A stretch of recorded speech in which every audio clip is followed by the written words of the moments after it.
సొంత ఇంటి ఆడబిడ్డను ఘోషపెట్టడం కేటీఆర్కు తగదని మంత్రి సీతక్క హితో పలికారు. ప్రభుత్వం చేపడుతున్న మహిళా సంక్షేమ కార్యక్రమాల్లో మహిళా కాంగ్రెస్ భాగస్వామ్యం అవుతుందని ఆమె వెల్లడించారు. మహిళా కాంగ్రెస్ను మరింత బలోపేతం చేస్తామన్న సీతక్క మహిళలకు ఉచిత బస్సు ప్రయాణమే కాదు, మహిళలను బస్సు ఓనర్లను కూడా చేశామన్నారు. అభయ హస్తం నిధులు బీఆర్ఎస్ ప్రభుత్వం స్వాహా చేసిందని సీతక్క విమర్శించారు. మహిళలతో పెట్టుకున్న వారెవరూ బాగుపడిన దాఖలాలు లేవంటూ కేటీఆర్పై తీవ్ర విమర్శలు చేశారు.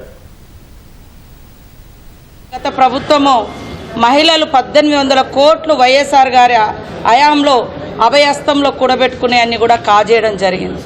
ఈరోజు మహిళలు సంతోషంగా ఉంటే కూడా వాళ్ళు ఓర్వలేక మా మీద పాటలు కట్టి మేము మరి ఎక్కడ పోయినా మమ్మల్ని విమర్శించేటువంటి కార్యక్రమమే ఆయన పెట్టుకున్నాడు.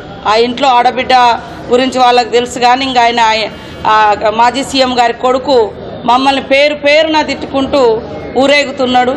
మహిళలతో పెట్టుకున్న వాళ్ళు ఎవరు కూడా బాగుపడరు నాయన, అది ఇంటి ఆడబిడ్డ అయినా బయట ఆడబిడ్డ అయినా అనేది మేము తెలియజేస్తా ఉన్నాం.